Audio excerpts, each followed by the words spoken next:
Hello Gemini, Sun, Moon, Rising, and Venus signs. Kamusta kayo? Sana po nasa mabuti kayong kalagayan. Welcome back po sa Star Tarot. Kung bago kayo dito, welcome din kayo. Thank you sa inyong support. I truly appreciate it. God bless you all po. Pauna mensahe po ninyo, new beginnings. Napakaganda naman ito. New chapter sa buhay ninyo coming your way. Gemini, maraming pagbabago, maraming movement ang maaaring maganap sa buhay ninyo at this time, no? Yung mga new beginnings na to could be in various areas of life. Maaaring merong pagbabago dito sa inyong relationship, no? Sa inyong pamilya, sa inyong trabaho, karera, negosyo, mga other kind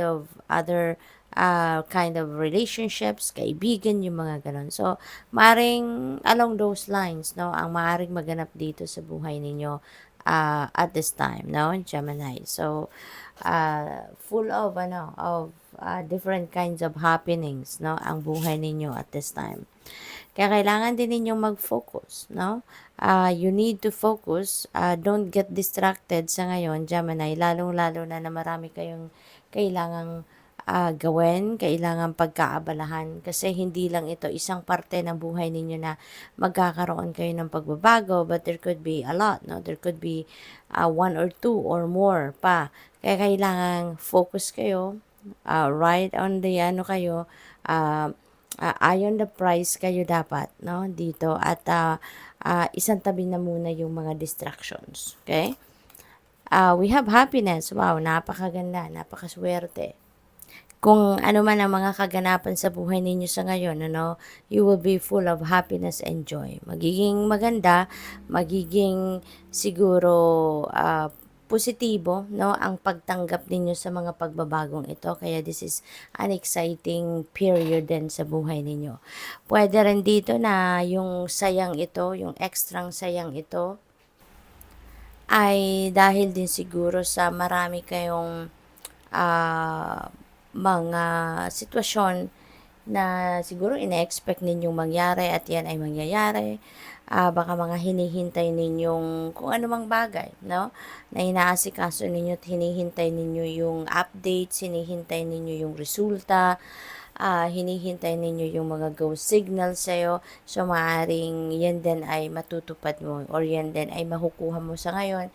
Kaya kayo'y magiging extrang masaya. So, there are amazing things happening siguro sa buhay ninyo. Kaya kayo magkakaroon talaga ng happiness and joy sa ngayon. Maaring isa sa ikakasaya ninyo or isa din sa pagbabagong magaganap sa buhay ninyo is this leadership energy. Kasi baka ang iba sa inyo mapopromote na sa leadership role, baka kayo ay mabibigyan na ngayon ng managerial position. Maaring ganun ang sitwasyon ng iba sa inyo rito, no?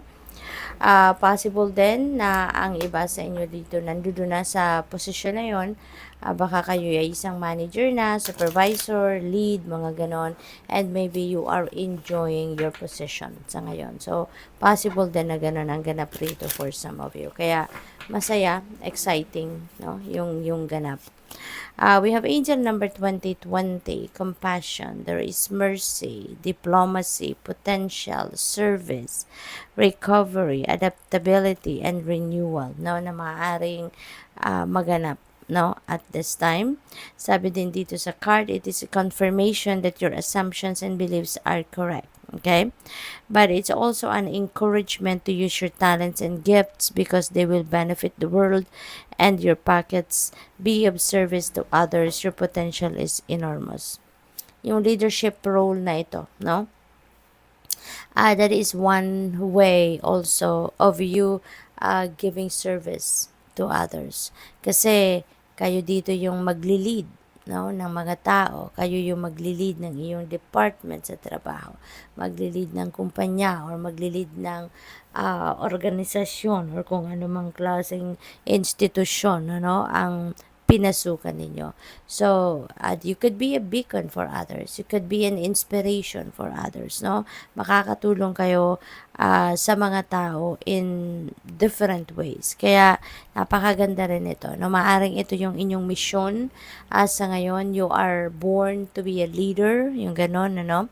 And this is also encouraging you to use your talents and gifts. Gamitin ninyo ang mga yan to benefit the world. Kasi through that, marami kayong matatouch na buhay ng iba, marami kayong mababago na buhay ng iba, at the same time, maybe that's going to be your career. It's going to be your profession, no? Kaya habang tumutulong kayo sa maraming tao, you are touching different lives of many people, you are making a difference in the lives of many people, you are also parang nakakakuha din kayo dyan ng income. So, maybe yun din ang magiging source of living ninyo, no? Kasi maybe, depende sa inyong sitwasyon, baka yun ang magiging hanap buhay ninyo, in other words. We have angel number 1551, hold your vision. Napaka-importante nito sa ngayon, Gemini. Hold your vision, kung ano man yung ini-envision ninyo for yourself, hold that, no? And practice positivity lang. Positive mindset, positive outlook. Doon lang kayo mag-lean towards positivity. Kasi this is your manifestation time. Now, this is the period wherein you're going to manifest whatever it is that you want to manifest in your life. No? Ito yung nasa period of higher energetic frequency, kaya nasa manifestation energy kayo. Kaya hold your vision, no? Kasi kung ano yung ina-envision ninyo for yourself, yun ang maaaring maganap sa buhay ninyo sa ngayon. Yun ang maaaring makita ninyo sa inyong 3D reality sa ngayon. There is abundance, no? Sabi rito, there's abundance coming your way. Pera, mga pangarap ninyo, yung ina-envision ninyo, prosperity, those are just a few of the things na maaring mag-unfold sa buhay ninyo sa ngayon. Yun ang mga maaring maganap sa buhay ninyo na ngayon, no? Kasi maaring yun din ang mga pinapangarap ninyo. Yun din yung mga wishes ninyo. Sabi rito, focus on the good and maintain your concentration on the outcomes you desire.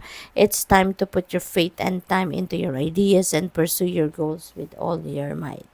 You have such a beautiful and courageous, brave spirit. Ayan. So, since nasa manifestation energy kayo, no?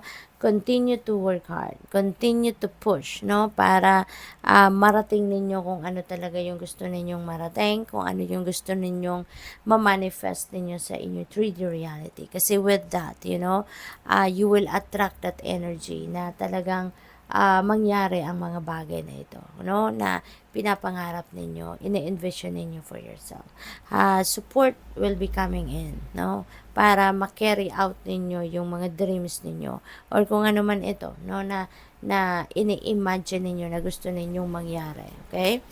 What else? We have angel number 1234. Napakaswerte. Good luck is on your side. So, kaya talaga magiging masaya kayo ngayon, Gemini. And there are a lot of new beginnings that might come your way. Dahil eto na talagang ta-translate na into your reality kung ano man yung mga nasa isip ninyo. Sabi rito, there are spirit guides, no? So maybe these are your spirit guides na tutulong sa inyo sa ngayon, will support you sa mga ginagawa ninyo or sa mga gagawin ninyo. Progress also. There will be progress, justice, structures, systems, processes, conditioning, and rules. You are on the right track. Okay? Someone from the other side has your back and encourages you to try your best. Maaring ito yun yung mga spirit guides ninyo, no? Na sila yung nagpo-push sa inyo sa ngayon. Go for it. Magsikap ka pa. Sige, gagabayan ka namin. Provided that you are taking action. Sabi din dito, you will succeed. So there is a promise para sa iyo na magtatagumpay kayo. Observe your surroundings and communicate clearly. Be sure that everything will fall to pieces. So napakaswerte ninyo sa ngayon, Gemini. Parang things are going well, no?